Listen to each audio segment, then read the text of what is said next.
حیا علی خیر العمل، آنکھیں بچھا پیروں تلے، جن پر میرے آقا چلے، چل تو بھی ان راہوں پہ چل، حیا علی خیر العمل۔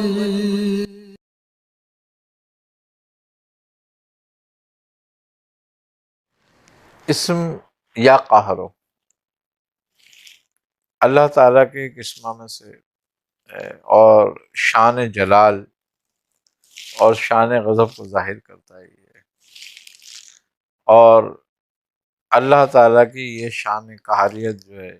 یہ بالخصوص مشرکین اور کفار کے لیے مختص ہے۔ تو یہ اسم جو ہے اہل ریاضت کے نزدیک اس اسم کی ریاضت کرنا نفس کو فرما بردار اور مطیع رکھنے کے لیے ہے، اور شیطان کو اللہ کے قہر اور جلال سے دور رکھنا، اپنے قریب نہ آنے دینا اس کی مدد سے۔ تو شیطان پہ قہر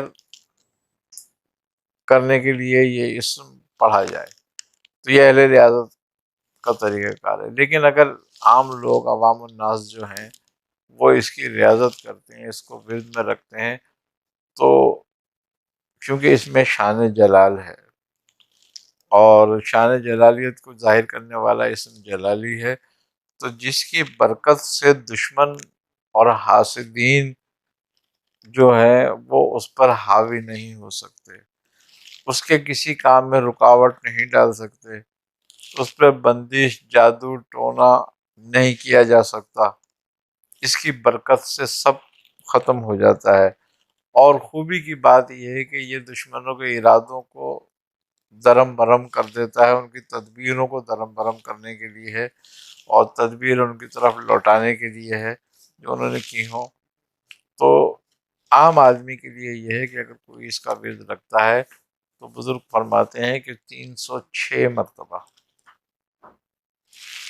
اس کا ورد کیا جائے تو بہت فائدہ مند ثابت ہوتا ہے۔ اور اس کو دو طرح سے پڑھا جاتا ہے، یا قہرو یا قاہرو، دونوں کی تقریباً جو خاصیتیں اور فوائد ہیں وہ قریب قریب ایک جیسی ہیں۔ لیکن اگر کسی پہ کوئی جادو ٹونا ہو جائے یا کوئی آسے وغیرہ میں مبتلا ہو جائے اور اس کا کوئی حل نہ نکل رہا ہو، تو اس کو چاہیے کہ ایک ٹب پانی کا لے کے یا ایک برتن پانی کا لے کے اور اس میں اپنے پیر بھگو کے بیٹھ جائے، یا کوئی تالاب ہو تو اس میں پیر بھگو لے، یا کوئی پانی میں جا کے کھڑا ہو جائے، اتنے پانی میں کہ اس کے پنڈلیوں تک پانی آتا رہے، وہاں اسم یا قہروں کو کم سے کم 300 اور زیادہ سے زیادہ 1200 مرتبہ پڑھے، اور اس جو مقصد ہے جادو ٹونا آصف کی دفع کا،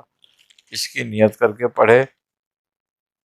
اور یہ نیت رکھے کہ اللہ میرے دشمنوں کی تدبیروں کو درم برم کر دے، ان کو ختم کر دے۔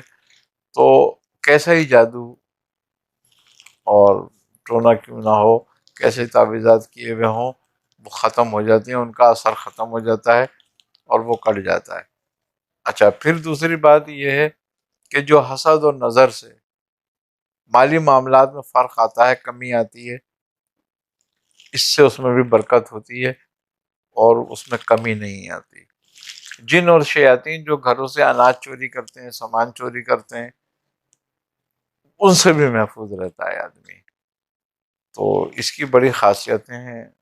اللہ تعالی ہمیں اس کو پڑھنے کی، اس پہ عمل کرنے کی توفیق عطا فرمائے۔ فیض کا دریا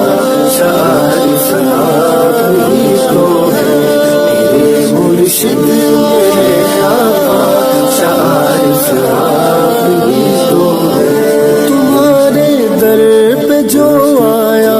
خدا کو اس نے پہچانا، تمہارے در پہ جو آیا خدا کو اس نے پہچانا، خدا کو اس نے پہچانا، ہدایت کا صحیح رستہ عارف آپ ہی تو ہیں، عطا و فیض کا دریا عارف آپ ہی تو ہیں، مرشد تیرے آقا